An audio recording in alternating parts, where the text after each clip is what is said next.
Pessoal maravilhoso, professores, alunos incríveis que estão nos acompanhando em mais uma aula de eletivas. Então, só avisando, dando um recado aqui muito importante. Como todos os componentes estão fazendo a nossa retomada, nós teremos também a nossa versão da retomada. E nossa versão será apresentar uma eletiva dentro de um tema que está no cardápio de eletivas, uma aula feita aí pensando na eletiva dos professores da rede. Então, nossos queridos professores que estão trabalhando conosco aqui, essa parceria incrível que estamos fazendo, que vamos seguir hoje. Então, conosco para trabalhar esse tema maravilhoso da identidade afro-brasileira estará a incrível professora Fabi! Bem-vindos, alunos, a mais uma aula de eletivas. Sempre um prazer estar com vocês aqui, sempre um prazer estar com o professor Anderson. E aí, para a gente é sempre uma alegria, principalmente, né, poder aí dar uma visibilidade para o trabalho dos professores da rede, que é absolutamente magnífico, né? E mais do que isso, né, a gente está juntinho nesse momento aqui, discutindo sobre assuntos que são absolutamente importantes, pertinentes e mega significativos, que a gente sempre é importante estar revisitando. Então, gente, vamos lá. Qual que é o objetivo dessa aula? Nessa aula, nós apresentaremos uma eletiva da rede do Estado de São Paulo, realizada pelas professoras Karen Esser Cordeiro e Ariane Iguaçu. Elas são da DE de Avaré e pertencem à Escola Professor Euruci Paulucci. Então, é DE de Avaré, era bem pertinho de onde eu morava lá em Tatinga, que é ali do lado. Iremos entrar em contato com a ementa elencada na eletiva das professores, as justificativas, as habilidades e a bibliografia, e vamos conhecer esse trabalho que faz parte de um trabalho mais amplo, um trabalho maior, focado na educação antirracista. E aí, seguindo o objetivo da eletiva no geral, refletir sobre o processo de formação da cultura afro-brasileira, visando a formação integral do estudante como um cidadão ativo, consciente dos direitos civis, sociais e humanos, desenvolver a empatia, a autoconfiança, a cidadania e a iniciativa social. E seguindo aqui, só para a gente relembrar, nossa última aula foi tocando no tema da nossa eletiva de economia, aquela introduçãozinha bem básica, só para a gente se situar o que a gente vai trabalhar, o que vamos fazer. E aí, vamos seguir com ele em nossa próxima aula, para a gente continuar falando de inflação, de desemprego, de estruturas econômicas aqui, para a gente entender melhor o que está acontecendo no nosso Brasilzão. E vamos falar agora, a gente falando de Brasilzão, vamos lá para a nossa primeira pergunta aqui para a gente conversar. Qual é a primeira coisa que vem à sua mente quando usamos a expressão afro-brasileiro ou afro-brasileira? O que vem na sua mente? A primeira plim que vem aí na sua mente quando você ouve essa expressão? Um minutinho e já voltamos.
Olha, já tivemos aqui respostas de professores. A professora Sandra falou, né, da união da África com o Brasil por meio das etnias, né?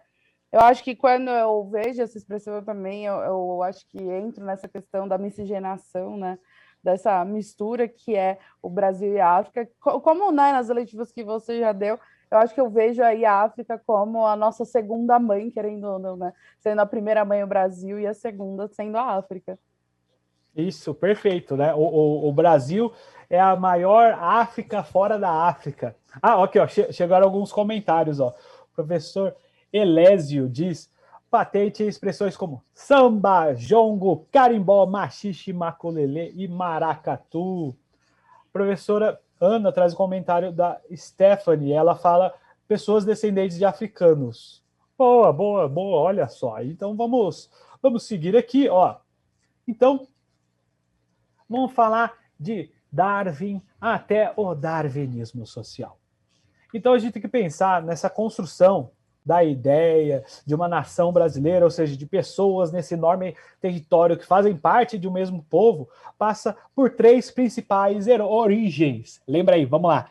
Europeus, nós temos africanos e os diferentes povos indígenas que habitavam essas terras. Se você for para pensar, essa construção do Brasil, esse Brasil que existe hoje, foi construído em cima de conflitos.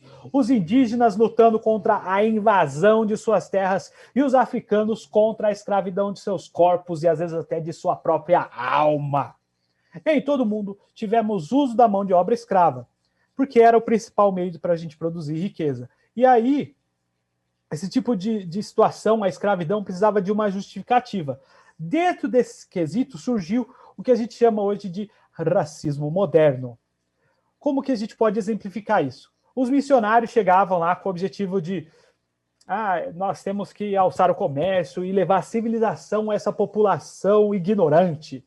Só que a visão, como que era então a visão do homem branco a respeito do homem negro? A escravidão, e a gente está falando homem, porque o homem branco é realmente porque a mulher branca nem sempre estava envolvida nesse tipo de situação. Não totalmente como o homem branco estava. A escravidão era benéfica aos demais povos. Professor, como que você consegue falar um absurdo desse? Não sou eu que estou falando, não. O pessoal acreditava nisso. Pois a escravidão era vista como parte do processo civilizador. A gente sabe quando começa, então, a escravidão, né? A gente sabe, tem bem nítido em nossa mente quando começa a escravidão. Mas é uma pergunta. Quando começa o racismo? Vamos seguir aqui no próximo slide para a gente responder isso aí. Então, olha só, quem vocês estão vendo aí. Próximo slide, por favor. Isso, olha só quem vocês estão vendo. Isso mesmo, nosso amigo Charles Darwin. Então, como sabemos, Charles Darwin é conhecido pela formulação da chamada teoria da evolução das espécies, que quer dizer o quê? Descobriu que as espécies se adaptam ao ambiente através da seleção natural. Lembrando, gente, a gente está dando uma pincelada só, a gente não vai conseguir explicar a teoria da evolução aqui em 3 minutos, não. Para isso, eu sugiro, tem um livro chamado O Gene Egoísta, do Richard Dawkins. Ele dá uma boa pincelada aí sobre a questão da evolução. Enfim, então as espécies se adaptam ao ambiente através da seleção natural. Beleza. Isso quer dizer que um ser vivo que tenha características que o façam sobreviver melhor que os demais, até a fase da reprodução, tenderá a deixar mais descendentes. Então, não pense assim, é o mais forte que... Não é o mais forte, é o mais adaptado. Dessa forma, podemos dizer que o ser vivo que gera descendentes e espalha suas características não é o mais forte, mas sim o mais adaptado. Mas espera aí, professor. Meu Deus, mas o que isso tem a ver com racismo? Então, o que foi acontecendo? Quando a teoria da evolução foi descoberta, algumas pessoas acharam que, além dela explicar a questão biológica, ela podia ser usada para explicar as sociedades. E aí a nossa história começa a ficar sinistra. Vamos lá, seguindo, próximo slide. Então, agora voltando à nossa programação normal, vamos entender o que a teoria da evolução tem a ver com racismo. Então, as pessoas começaram a acreditar que alguns povos seriam mais evoluídos do que outros. Entenderam? Aí você começa a conseguir justificar um monte de atrocidade. Assim como na natureza, os animais que não fossem capazes de se adaptar estavam fadados ao desaparecimento, o que aconteceria? O mesmo aconteceria com a humanidade. Então, se antes o homem branco buscava levar civilização para os povos selvagens, agora a ideia é que seria natural dominar esses povos e até mesmo exterminá-los. Um exemplo disso ocorreu lá em 1870, na Índia Britânica. Sim, a Índia, quando era parte do Império Britânico, passava por um período de muita fome. E algumas regiões estavam sendo bastante atingidas, e na capital, ao mesmo tempo que uma parte enorme do país estava passando por uma fome imensa, na capital estava tendo um banquete para 60 mil pessoas. E qual foi a justificativa? O darwinismo social, porque a fome foi vista como um mecanismo da seleção natural para intervir. Aí você fala assim, se eu intervir nisso aqui, é contra as leis da natureza. Qual foi o resultado disso? 8 milhões de pessoas morreram de fome. Porque não, a gente não pode ajudar, porque a gente vai influenciar a seleção natural. Não pode, isso é errado, gente. E aí, depois, seguindo aí para o próximo slide, nós temos o quê? A eugenia. Não confundir com eugênia. Então, olha só, o que é a eugenia? Os cientistas na época passaram a acreditar que existiam raças inferiores na própria nação deles. Então, eles começaram a achar que alguns britânicos, por exemplo, eram mais britânicos que outros britânicos. E aí começamos a visitar prisões para entender quem eram as pessoas problemáticas. E aí eles se deram conta que essas pessoas problemáticas estavam tendo mais filhos. Então, os menos aptos estavam sobrevivendo e isso precisa de uma atitude. Não podemos deixar isso assim. E aí nasceu a eugenia, com o objetivo de incentivar que as raças superiores tivessem mais filhos e que os pobres fossem impedidos de tê-los. Inclusive, vocês viram aquele caso cabuloso que aconteceu no Canadá com relação a descoberta de corpos de crianças indígenas que foram assassinadas e tal, sofreram maus tratos, mas a gente tem, no próprio Canadá, eles tiveram alguns períodos de esterilização de indígenas. Então, às vezes a gente pensa assim, porque as nações evoluídas, não é bem assim, tá? E aí, vamos seguir para mais uma nossa conversa aqui, gente. Na sua visão, por qual motivo os pensamentos racistas, que começam principalmente lá no século XIX, ainda persistem em nossa sociedade? Por que a gente ainda tem tanto racismo em nossa sociedade? Mais um minutinho e já voltamos.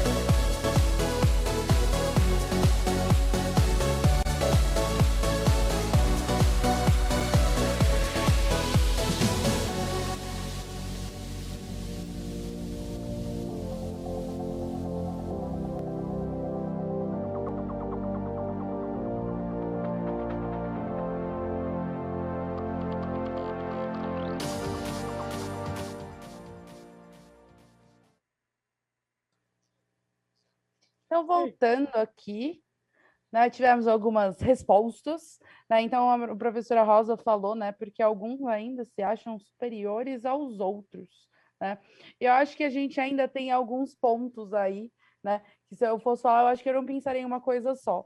Mas, a princípio, tem aquela questão de que algo que é repetido várias vezes acaba se tornando verdade, e às vezes não é nem a verdade, mas se torna algo que a gente vai repetindo, que é o que a gente fala do senso comum, da gente continuar falando as coisas, assim, a gente sempre foi assim, ninguém nunca ligou, né? Ou, ai, que besteira, é só uma brincadeira, só que é uma brincadeira absurdamente ofensiva, né? E a outra coisa é justamente isso, né? É muito difícil, às vezes, para as pessoas olharem e descobrir que ele não é o alecrim dourado do campo, que ele não é a fada sensata, a rainha do universo, né? Então, tem muita gente que ainda precisa ficar nessa posição de se autoafirmar, de achar que é superior e tentar arrumar justificativas, porque se a gente for pensar o darwinismo social, a eugenia, tudo isso foram processos de tipo, a gente precisa arrumar uma desculpa para dizer que a gente é melhor do que todo mundo, né? Então, eu acho que ainda a gente tem esse fato, mas tem muito da questão de que a gente acha que, tipo, ai, gente, a gente fala isso há tanto tempo, que frescura mudar, tipo, ai, é só uma brincadeira, você tá fazendo muito mimimi, foi só uma brincadeira. Isso que é algo, né, mega ofensivo. Isso que você falou me lembrou de uma frase que é dita no documentário da BBC Racismo, uma História. um dos professores que é entrevistado, eu acho que é Alvin, aí esqueci o sobrenome dele, mas ele diz assim, os europeus, eles não se tornaram escravizadores porque eram racistas, eles se tornaram racistas porque eram escravizadores. Então, a escravidão tinha um aspecto econômico, ela era feita para a pessoa ganhar muito dinheiro, muito money, dinheiro que é good nós não have. Então, se ela existia para que os lucros fossem alcançados. Isso proporcionou crescimento de cidade, criação de grandes bancos, empreendimentos com altas taxas de lucro e até mesmo a tão conhecida Revolução Industrial, que apresenta aí raízes dentro da escravidão. Não foi simplesmente a escravidão, eles escravizavam e por isso eles conseguiram fazer a Revolução Industrial. Não, mas tem raízes. Tudo isso precisava de uma justificativa e aí isso tem a ver muito com o racismo moderno. Uma forma de dizer, nós podemos nominá-los porque eles são inferiores a nós, como a professora Fabi trouxe aí para a gente. Então, seguindo aí, o próximo slide, o seguinte, por favor, que agora nós vamos ter uma ideia aqui da questão do impacto da escravidão. Então, o próximo slide, por favor. Então, vamos lá. Para se ter uma ideia dos impactos da escravidão, estima-se que apenas após a abolição da escravidão é que as populações africanas voltaram a crescer. É isso mesmo. Então, a população africana do continente mesmo teve quedas e só voltou a crescer depois da abolição da escravidão, porque eles pegavam tanta gente lá que começou a faltar pessoas na África, digamos assim. Passando por um novo período de declínio com o neocolonialismo, quando as demais potências europeias falaram assim, acho que é nossa, vamos dividir como se fosse um bolo aqui para nós. Um pedacinho aqui para você, um pedacinho para você. Ah, Alemanha, você quer também? Toma, Alemanha. Ah, Leopoldo, rei dos belgas, também quer um pedacinho da África? Nós vamos te dar, tá? Ó, fica aqui para você. Então, eles fizeram realmente isso com a questão do neocolonialismo. E aí, olha só, o continente africano enfrentou dois grandes problemas principais. Por quê? O primeiro teve ligado aí ao primeiro contato com os europeus, quando chegam lá os portugueses, os espanhóis, e começou a escravidão. O segundo está mais ligado à época do surgimento do racismo. E aí vamos para o próximo slide, que nós vamos falar da questão da abolição. Por quê? Porque a gente pode pensar assim, com a abolição da escravidão, aí já era, meu irmão. Melhorou tudo, entendeu? Tipo, acabou a escravidão, os caras se viram livres mesmo aí, e aí, ó, só paz, mó paz. Não, com a abolição da escravidão, a vida melhorou? Não, nem tanto. Por quê? A abolição não significou liberdade plena. Por exemplo, quem que recebeu a indenização? Quem que você acha que recebeu a indenização? Isso mesmo, os senhores de escravos. Quê? Isso mesmo, senhores de escravos. As pessoas escravizadas não receberam nada além de um... E aí? Isso aí, você é livre agora, tá bom? Isso aí, tchau. Então, aqueles que haviam sido escravizados tiveram sua remuneração transformada em aluguel, pago aos antigos senhores, trabalhando em condições ainda degradantes. Um exemplo disso aconteceu lá com os descendentes dos neerlandeses, eram chamados de boeres, que são descendentes de holandeses e franceses que existiam lá na África do Sul. E eles continuaram com uma prática que eles diziam assim, nós estamos contratando aprendizes, certo? E aí, como que funciona isso? Eles sequestravam simplesmente uma criança africana lá e seguia trabalhando para eles até ela completar mais ou menos aí uns 25 anos ou mais. Então, tipo assim, acabou a escravidão, tá, gente? Mas, infelizmente, vocês vão continuar trabalhando forçadamente para nós. É isso aí. E, seguindo aqui, ó, vamos conversar novamente. Essa imagem aqui é simplesmente chocante. Então, o que você está vendo aí? É um exemplo do que ficou conhecido como zoológico humano, ou seja, um lugar onde as pessoas pagavam para assistir outros seres humanos que eles chamavam de selvagens, presos em recintos limitados. Uma das fotos mais chocantes, mais marcantes desse evento é de quando? É de 1958. Ou seja, 70 anos depois do fim da escravidão no último país a realizar a abolição. Qual que é? Tcharam, Brasil. Por que você acha que esse tipo de prática continuou acontecendo, mesmo com a escravidão tendo sido abolida? Mais um minutinho e já voltamos.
Então, voltando aqui, né, tivemos algumas respostas falando, né, de que a professora Sandra trouxe por causa da falsa ilusão de que os africanos eram diferentes, né, e ela também porque dava lucro aos mercadores de escravos. E uma coisa que a gente estava conversando, e que aí é muito mais uma das ideias, né, a ser colocadas aí, porque existem várias questões que entram nisso, mas a gente sabe que quando a gente fala sobre racismo, uma das principais, né, desculpas, eu não sei nem que nome dar a isso, né? Que é mas outros povos também foram escravizados e bibibi, né? E o que a gente muitas vezes tem que lembrar é que existe um sistema, né, de escravocrata, que foi o que a gente viveu, que era você é negro, então você é escravo, e houve o sistema antigo de escravidão, que era, eu tretei com o Anderson perdeu, agora ele é meu escravo, porque a dívida dele por ter perdido a guerra comigo é me servir. Né? E isso não necessariamente era uma servidão eterna, isso não era nada a ver com o Anderson por ele ser Anderson, era apenas porque a gente tinha entrado em conflito e a maneira dele, tipo, você perdeu, agora você lava a minha louça, é meio isso, tá? Muito mais do que, não, Anderson, só porque o Anderson usa óculos, agora ele é um escravo, tá? Então, a gente, com essa ideia da escravidão estar associada a o fato de você ter a pele negra, né, ter a pele mais escura, isso vai começar a gerar essa impressão de que, tipo, olha como ele é exótico, olha como ele é diferente, porque ele não é uma pessoa. Ele não é uma pessoa, ele é alguém diferente, porque ele pode ser escravizado, porque a gente não coloca ele no patamar de pessoa. Então, durante muito tempo, essa ideia do zoológico e de tudo isso que acontecia era a total ideia de que ele é diferente. Se ele é diferente, ele não é humano que nem eu. Então, ele não sente que nem eu, ele não percebe o mundo que nem eu. Durante muito tempo, houve aquele discurso de negros não têm alma, né? Roubaram a ideia ali da época da Inquisição, dos ruivos não têm alma, colocaram agora os negros não têm alma. Então, muitas dessas justificativas era de, tipo, eles são diferentes da gente num grau muito grande. Não era tipo, não, o cabelo dele é diferente, ele usa óculos, ele tem um olho mais escuro ou mais claro. Eles são quase que outra espécie diferente da que nós somos. E isso permaneceu por muito tempo. E boa parte do racismo que a gente tem hoje é justamente isso, né? É a gente tentar ficar provando que ele é diferente, mas diferente ao ponto de que existe uma diferença, né, de quem é melhor ou pior, uma diferença de igualdade aí, né, Anderson?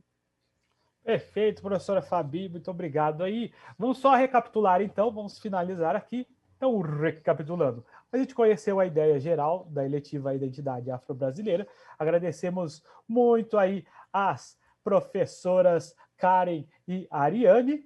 E aí nós terminamos aqui mostrando as habilidades e competências que elas trabalharam aí na eletiva. Analisar as demandas de protagonismo político-social dos povos indígenas e populações afrodescendentes e relacionar o racismo da contemporaneidade. A bibliografia que nós utilizamos para montar esse material, que eu recomendo para vocês aí, e É isso, muito obrigado, foi um imenso prazer de estar aqui com vocês. Não esqueçam de avaliar a nossa aula e, pessoal, até a próxima e muito obrigado, professora Fabi, pela presença. Então, tchau, gente, até a próxima.